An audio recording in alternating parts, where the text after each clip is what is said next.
Good morning to all of you. I'm Menka Sharma. The today's lecture topic is strategic management process from the subject business policy and strategic. आज के lecture में हम strategic management process को detail में discuss करेंगे और इस lecture के अंत तक आप सभी strategic management process क्या है, कौन कौन से स्टेप्स हैं, इसके बारे में पूरी तरीके से जानेंगे। सबसे पहले हम बात करेंगे स्ट्रैटेजिक मैनेजमेंट की। स्ट्रैटेजिक मैनेजमेंट प्रोसेस को जानने से पहले स्ट्रैटेजिक मैनेजमेंट को हम डिफाइन करेंगे, जानेंगे कि स्ट्रैटेजिक मैनेजमेंट क्या होता है। So strategic management can be defined as the art and science of formulating, implementing and evaluating cross-functional decisions that enable the organization to achieve its objectives। तो आपको ये डेफिनेशन से क्लियर होगा कि स्ट्रैटेजिक मैनेजमेंट क्या है। क्रॉस फंक्शनल डिसीजंस माने जो स्ट्रैटेजीज हैं, इन स्ट्रैटेजीज को ही हम क्या कह रहे हैं, क्रॉस फंक्शनल डिसीजंस कह रहे हैं। तो स्ट्रैटेजिक मैनेजमेंट जो है इन स्ट्रैटेजीज को फॉर्मुलेट करने का माने बनाने का, इम्प्लीमेंट करने का माने लागू करने का और इवैल्यूएट करने का आर्ट और साइंस है, जिसके थ्रू ऑर्गेनाइजेशन अपने ऑब्जेक्टिव्स को अचीव करती है। तो एक बार फिर से स्ट्रैटेजिक मैनेजमेंट क्या है। स्ट्रैटेजिक मैनेजमेंट स्ट्रैटेजीज को बनाने, लागू करने और इवैल्यूएट करने का आर्ट और साइंस है, जिसके थ्रू जो ऑर्गेनाइजेशंस हैं अपने ऑब्जेक्टिव्स को अचीव करती हैं। Let's see another definition that was given by Chandler. Chandler ने क्या कहा, strategic management is a comprehensive area. Strategic management बहुत विस्तृत एरिया है and it can be defined as the determination of basic long-term goals and objectives of an enterprise and the adoption of course of action and allocation of resources necessary for carrying out these goals। इस definition से हमको clear होता है कि strategic management जो है इसमें हम क्या कर रहे हैं, हम डिटर्मिनेशन कर रहे हैं किसका, लॉन्ग टर्म गोल्स और ऑब्जेक्टिव्स का। इसके बाद हम स्ट्रैटेजीज को क्या कर रहे हैं, एडॉप्ट कर रहे हैं और अपने रिसोर्सेस को बांट रहे हैं, एलोकेट कर रहे हैं, ताकि हमारे गोल्स जो है वो अच्छे से अचीव हो जाए। Now let's look on the process of strategic management. नीचे जो फ्लो चार्ट दिया हुआ है that represents the process of strategic management and we can see that there are 4 steps of strategic management process. जो सबसे पहला स्टेप होता है दैट इज स्ट्रैटेजिक इंटेंट। जो स्ट्रैटेजिक इंटेंट है इसका मतलब होता है कंपनी के क्या इंटेंशंस हैं, और इसको हम 3 क्राइटेरियाज में डिवाइड कर सकते हैं।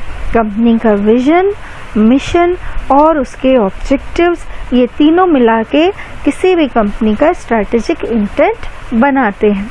द नेक्स्ट स्टेप इज, जैसे ही कंपनी अपना स्ट्रैटेजिक इंटेंट बना लेती है, it moves towards the strategic formulation, माने स्ट्रैटेजीज को बनाने का कार्य होने लगता है। अब स्ट्रैटेजीज हम कैसे बनाएंगे, उसके लिए हमको ये 4 पार्ट्स को ध्यान में रखना पड़ता है। द फर्स्ट वन इज स्वॉट analysis, second is corporate level strategy, then comes business level strategy and strategic plan.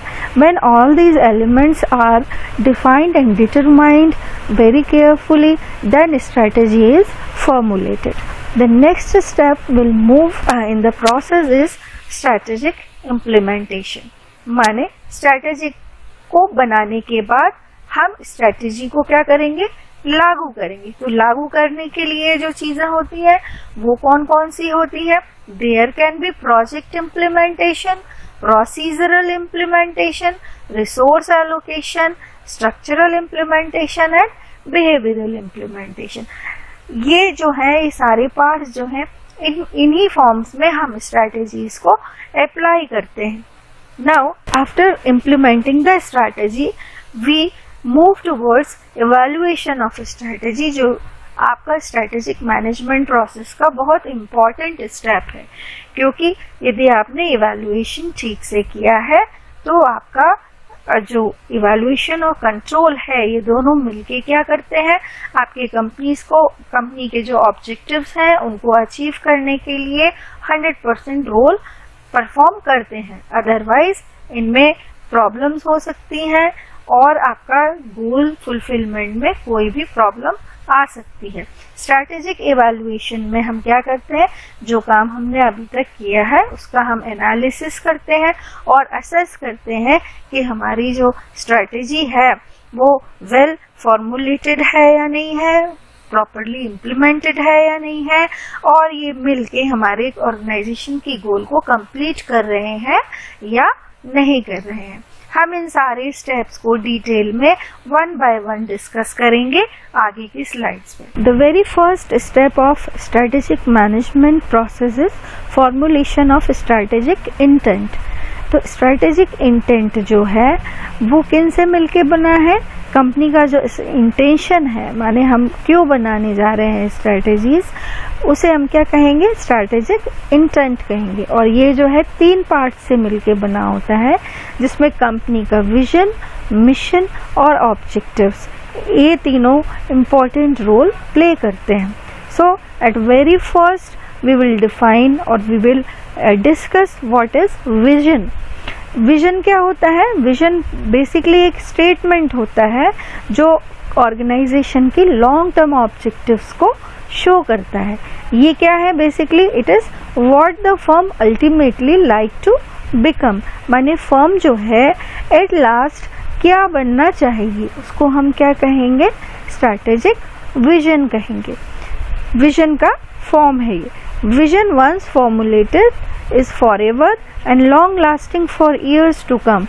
Vision is closely related with strategic intent and is a forward thinking process.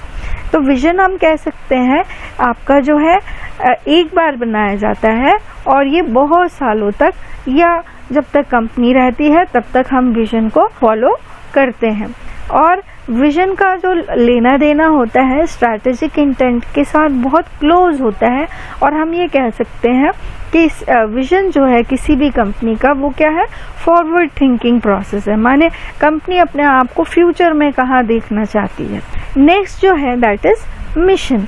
Mission जो है वो क्या करता है, ये बताता है कि कंपनी जो है इसका यूनिक पर्पस क्या है, कंपनी जो है दूसरी कंपनी से किस प्रकार से अलग है और किस प्रकार से अपने जो है प्रोडक्ट्स मार्केट टर्म्स में दूसरी कंपनी से डिफर करती है। तो मिशन हम ये कह सकते हैं कि it tells who we are and what we do as well as what we like to become. ये जो है मिशन स्टेटमेंट जो है ये क्लियर करता है। The next part of strategic intent is objectives, and this is the ultimate outcome of vision and mission. Objectives जो क्या है, these are end results of planned activity and the state that what is to be accomplished by when and should it be quantified if possible, or the objective statements. These are the basic criteria which a company tries to achieve. तो objectives हम क्या कह सकते हैं कि objectives जो है goals को फुलफिल करने का एक तरीका होता है, और गोल्स को ही हम छोटे छोटे पार्ट्स में जब बांट लेते हैं तो उन्हें हम क्या कहते हैं, ऑब्जेक्टिव्स कहते हैं। तो ऑब्जेक्टिव्स जो है that can be different for different companies, और उसी के हिसाब से हम स्ट्रैटेजी मैनेजमेंट की आगे की प्रोसेस में फॉलो करेंगे। ऑब्जेक्टिव्स को हम उसी हिसाब से रखते हैं जिस हिसाब से हमको स्ट्रैटेजीज बनानी होती है। Now comes the important part of strategic management process, that is strategy formulation.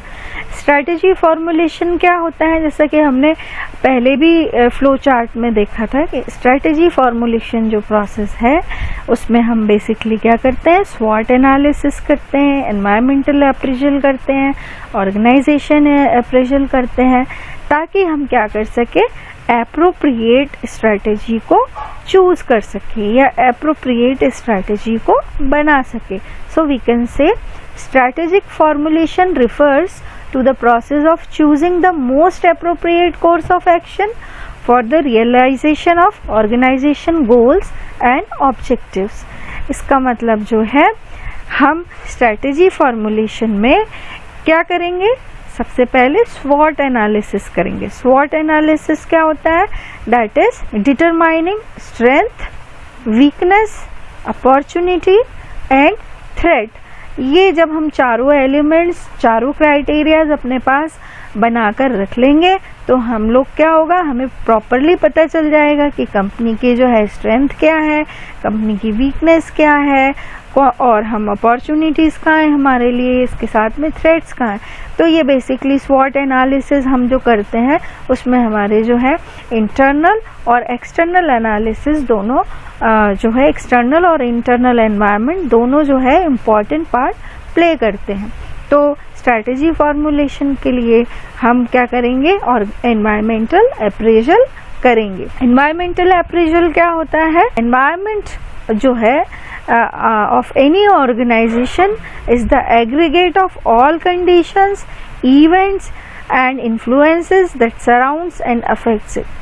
तो ये जो है एनवायरमेंटल अप्रेजल जो है बेसिकली एक्सटर्नल और इंटरनल एनवायरनमेंट की डायनामिक्स है, कि जो एक्सटर्नल एनवायरनमेंट है जिसमें जो फैक्टर्स हैं, एक्सटर्नल एनवायरनमेंट में कौन कौन से फैक्टर्स होते हैं, that are outside the company. इसका मतलब आपकी जितनी भी डेमोग्राफिकल फीचर्स हैं, टेक्नोलॉजिकल एनवायरनमेंट है, ज्योग्राफिकल एनवायरनमेंट है, ये सब किस में आएगा, एक्सटर्नल एनवायरनमेंट में.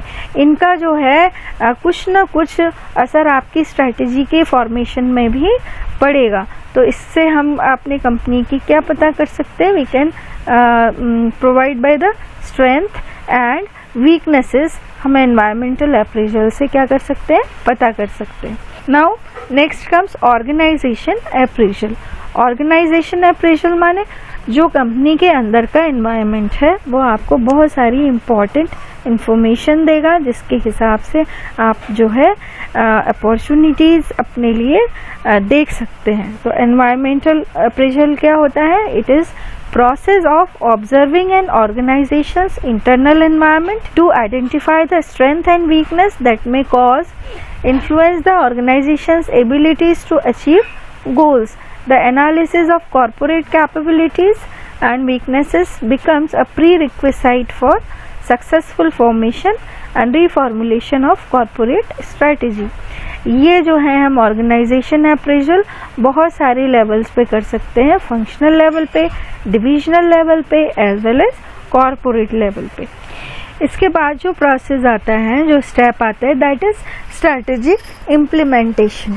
अभी तक हमने क्या देखा, सारी चीजें जो थी वो किस पे थी, ऑन पेन एंड पेपर थी. लेकिन स्ट्रैटेजिक इम्प्लीमेंटेशन जो है वो क्या है, action stage of strategic management process. तो स्ट्रैटेजिक इम्प्लीमेंटेशन क्या होता है? Strategic implementation is the action stage of strategic management and it refers to decisions that are made to install new strategy or to reinforce existing strategy. Strategic implementation में हम क्या क्या करते हैं, हम बेसिकली डिजाइनिंग करते हैं स्ट्रक्चर, प्रोसेस और सिस्टम की, जिसमें डिसीजंस लेते हैं हम ऑर्गेनाइजेशन स्ट्रक्चर से रिलेटेड, बजट बनाने से रिलेटेड, प्रोग्राम्स, प्रोसीजर्स के अकॉर्डिंगली और कुछ एक्टिविटीज को एकम्प्लिश करने के लिए. सेकेंड जो स्टेप होता है that is functional implementation. Functional implementation में बेसिकली क्या किया जाता है, functional implementation is carried out through functional plans and policies in 5 different areas. कौन कौन से आपके डिपार्टमेंट्स होते हैं, फंक्शनल डिपार्टमेंट्स होते हैं, वहां पे जो आपका फंक्शनल इम्प्लीमेंटेशन किया जाएगा, जैसे marketing, finance, operation, personal, information management. इसके बाद हम करते हैं बिहेवियरल इम्प्लीमेंटेशन, माने आपका जो पॉलिसीज, आपने जो स्ट्रैटेजीज फॉर्मुलेट की हैं उनको जो है पर्सनल डिसिप्लिन में लाने की जो प्रक्रिया है, इसमें जो है कमिटमेंट चाहिए होता है एम्प्लॉयज का, पर्सनल डिसिप्लिन चाहिए होता है, सैक्रिफाइस चाहिए होती है, एबिलिटीज चाहिए होती हैं, लीडरशिप क्वालिटीज चाहिए होती हैं. इसको हम क्या कहते हैं, बिहेवियरल इम्प्लीमेंटेशन. और लास्ट जो है इम्प्लीमेंटेशन जिसके थ्रू किया जाता है, दैट इज ऑपरेशनल इम्प्लीमेंटेशन। इसमें क्या होता है, it includes establishing annual objectives, devising policies and allocating resources. इसमें हम क्या करते हैं, पॉलिसीज बनाते हैं, एनुअल ऑब्जेक्टिव्स डिसाइड करते हैं और रिसोर्सेज को एलोकेट करते हैं। Coming to the last step of strategic management process, that is evaluation and control। तो evaluation and control जो है strategic management का बहुत important step है, क्योंकि इसी के थ्रू हमें पता चलता है कि हमारी strategic intent ठीक है या नहीं है, strategies हमने ठीक से formulate की है या नहीं की है, strategic को implementation इसका सही है या नहीं है। इन सभी चीज़ों को जांचने और परखने का काम कौन करता है, strategic evaluation and control step. तो स्ट्रैटेजिक इवैल्यूएशन क्या होता है ये हम डिस्कस करेंगे। It is the primary means to know whether and why the particular strategies are not working. It is the process in which corporate activities and performance results are monitored, so the actual performance can be compared with the desired performance, and thus strategic evaluation activities include reviewing external and internal factors that are the basis for current strategies. So strategic evaluation deals with knowing the differentiation or deviation of the desired performance with the actual performance. The next part is strategic control. इस step में हम क्या करते हैं, the organization determine what to control, which objectives the organization hopes to accomplish, set control standards and measure performance, comparison of actual with standard, and finally taking corrective action and review the policies and activities if needed. इसका मतलब strategic evaluation और control के बाद हम किस नतीजे पे पहुंचते हैं कि इफ देयर आर डेविएशंस तो हमें कौन कौन से करेक्टिव एक्शन लेने हैं और पॉलिसीज को रिव्यू करना है। और इसके बाद जो है हमारा स्ट्रैटेजिक मैनेजमेंट प्रोसेस जो है वो that is 100% efficient and fully fruitful and profitable for the organization. So this is all about the process of strategic management. Hope so you have understood the points and the criteria which are taken and the steps of strategic management process. Thank you very much.